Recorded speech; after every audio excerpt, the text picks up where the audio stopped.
Hello students, मंजी पाठशाला में आपका फिर से स्वागत है।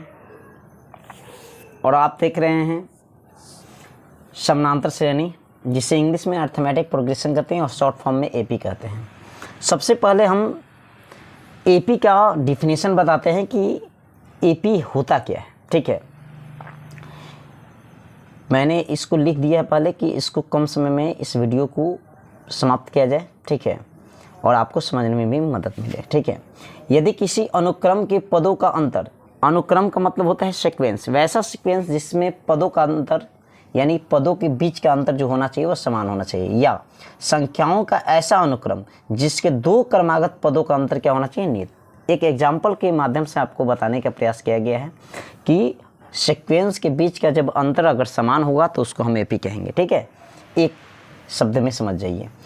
जैसे एग्जाम्पल फॉर 2, 4, 6, 8, 10 है, डॉट डॉट आगे तक बढ़ेगा। ठीक है ना, तो इसमें क्या होगा कि दूसरा को पहला से घटाइए, 4 में से 2 घटाइएगा, तो ये इसको हम क्या कहेंगे, इसको सार्वंतर कहेंगे। सार्वंतर यानी कि बीच का अंतर। ठीक है ना, जिसको D1 से शुरू करते हैं, 4 में से 2 गया तो 2, फिर तीसरा में से दूसरा को घटाइएगा तो 6 में से 4 गया तो कितना, 2, 8 में से 6 घटाइए तो 2, फिर 10 में से 8 घटाइए तो 2। यानी कि एक दूसरे के, देखिए, पहले और बाद के जो हमारा क्रमागत जो पद हैं उनको आपस में घटाने पर यह प्राप्त हुआ कि सभी का जो घटाने पर जो प्राप्त सार्वंतर है वह समान है। ठीक है ना, और जब सार्वंतर जब समान हो जाता है तो उसको हम क्या कहते हैं, एपी है। ठीक है, एपी में कहते हैं। मान लीजिए कि एक और उदाहरण देते हैं, 2, 5, 7, 9 है। हम D1 निकालते हैं, D2। D1 का मतलब होता है कि प्रथम सार्वंतर और दूसरा सार्वंतर। ठीक है ना, सार्वंतर का मतलब है पदों का अंतर। ठीक है ना, 5 में से 2 घटा दीजिए, 5 में से 2 गया 3 हो गया, फिर 7 में से 5 घटाइए तो 7 में से 5 गया 2 आ गया, तो 3 1 आ गया, 1 2 आ गया। सार्वंतर क्या समान है? सार्वंतर समान नहीं है। जब सार्वंतर समान नहीं होता है तो हम कह देते हैं कि एपी नहीं है। आगे निकालने की जरूरत नहीं है, यहीं पर क्लियर हो गया। ठीक है ना, कि यह एपी नहीं है।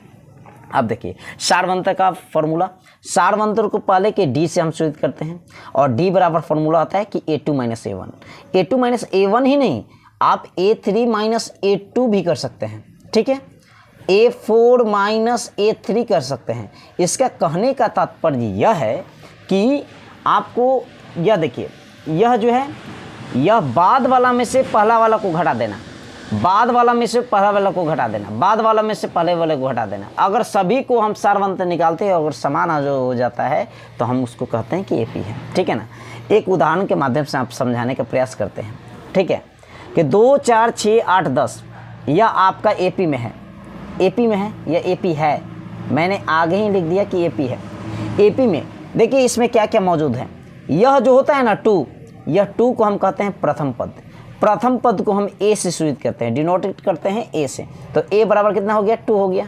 ठीक है, सार्वंतर आपको निकालने के लिए सिखाए दिए, दूसरा में से पहला को घटाइएगा तो सार्वंतर निकल गया, यानी 4 में से 2 घटाइए तो 2 आ गया, यह भी सार्वंतर हो गया। ठीक है, या तीसरा में से दूसरा भी घटा सकते हैं, वो भी 6 में से 4 घटाइए तो 2 आएगा, 8 में से 6 घटाइए तो 2 आएगा, 10 में से 8 घटाइए तो 2 आएगा। ठीक है, फिर पदों की संख्या, पदों की संख्या को n से सूचित करते हैं, तो पदों की संख्या देखिए तो हमारा कितने हैं पद, 1 2 3 4 5, तो 5 पद हैं तो 5 लिख दिए।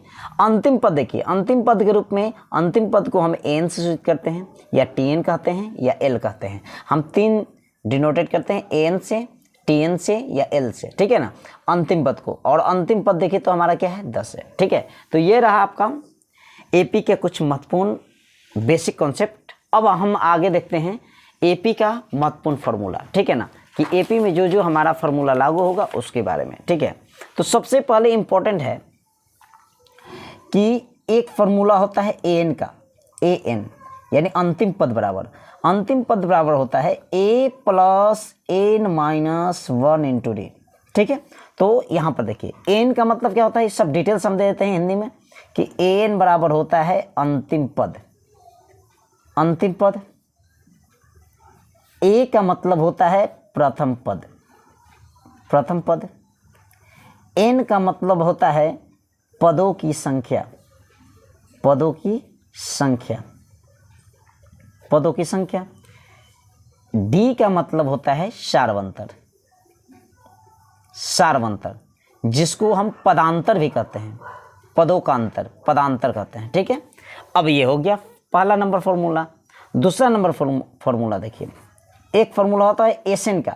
एसएन का मतलब होता है कुल योग, कुल पदों का योग, यानी n/2 into 2a plus n-1 into D, यह फॉर्मूला होता है।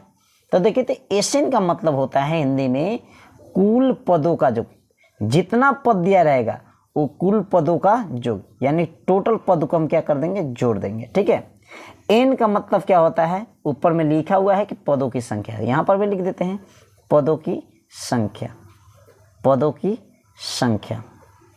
ठीक है, ए का मतलब हो गया प्रथम पद, इसको भी सब डिटेल्स दे देते हैं। और डी का मतलब होता है सार्वंतर, डी का मतलब क्या हो गया, सार्वंतर। ठीक है, तो यह रहा दूसरा फॉर्मूला।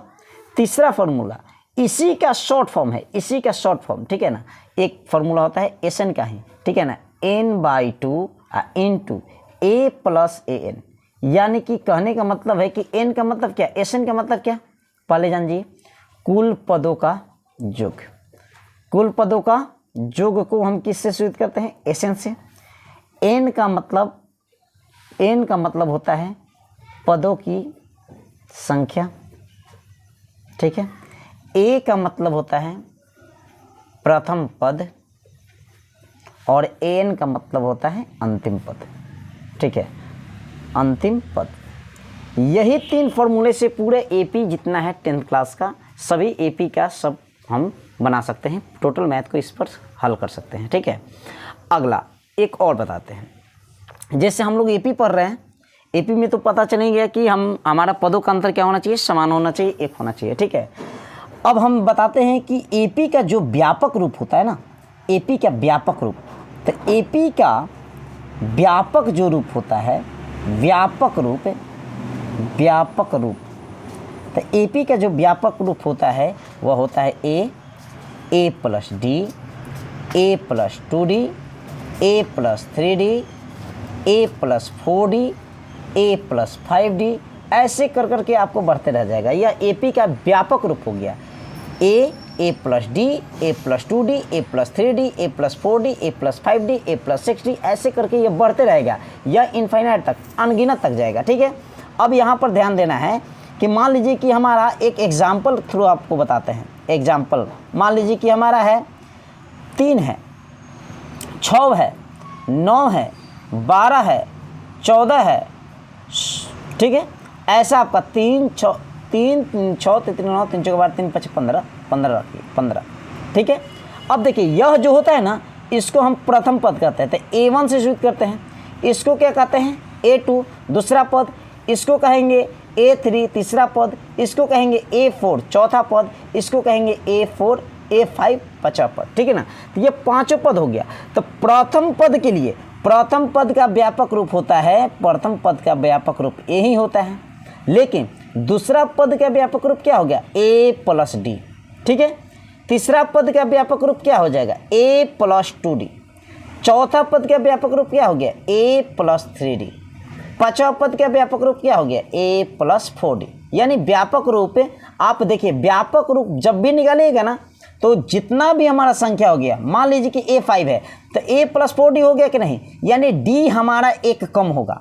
जब भी व्यापक रूप किसी भी पद का व्यापक रूप निकालिएगा तो वह उसका d जो होगा सार्वंतर वो एक कम होगा। मान लीजिए कि हमने कह दिया कि 100 का व्यापक रूप क्या होगा, 100 का व्यापक रूप, 100 पदों का, 100 पदों का व्यापक रूप, तो व्यापक रूप, तो व्यापक रूप जानते हैं 100 पदों का कह दिया तो a प्लस 99d हो गया, यानी कि 100 से एक कम, d में 100 से एक कम हो गया। ठीक है ना, तो ऐसा व्यापक रूप निकालने का यह फॉर्मूला हो गया। ठीक है ना, तो यह रहा आपका क्लास 10 के लिए जितना भी फॉर्मूला, पहला दूसरा और तीसरा नंबर फॉर्मूला, यह व्यापक रूप रहा, a plus D, a plus 2d। ठीक है ना, तो एपी का जो व्यापक रूप रहेगा a plus D, a plus 2d, a plus 3d, a plus 4d के रूप का होता है। ठीक है ना, और जब भी कोई पद दिया रहे, मान लीजिए कि 5 है, 10 है, 15 है, 20 है, डॉट डॉट डॉट, तो यह प्रथम पद होता है, दूसरा पद होता है, तीसरा पद होता है, चौथा पद होता है। ठीक है ना, तो प्रथम पद को a1, दूसरा पद को A2, तीसरा पद को A3, चौथा पद को A4। अगर इसी का व्यापक रूप लिखने के लिए कह दिया कि A1 का व्यापक रूप तो A हो गया, A2 का व्यापक रूप क्या हो गया, A प्लस D हो गया, A3 का व्यापक रूप A प्लस 2D हो गया, A4 का व्यापक रूप तो A प्लस 3D हो गया। ठीक है, ऐसे करके हम व्यापक रूप ज्ञात करेंगे। यानी कहने का मतलब होता है कि जितना पद होगा उससे एक कम होगा D में, ठीक है ना, A प्लस 3D, 4 का दिया था A प्लस 3D, ये इसका व्यापक रूप रहा। तो मैं आशा करता हूँ कि यह आपको वीडियो बहुत अच्छा लगा होगा, हेल्पफुल लगा होगा, और जितना भी AP से संबंधित जितने भी फॉर्मूले थे, बेसिक कॉन्सेप्ट थे, उसको बताने का प्रयास किया गया। अगर आप हमारे चैनल मंजे पाठशाला पर नए हैं तो हमारा चैनल मंजे पाठशाला को सब्सक्राइब कीजिए, लाइक कीजिए और शेयर कीजिए। ऐसा ही 10th क्लास का सभी मैथ मिलते रहेंगे। थैंक यू, धन्यवाद।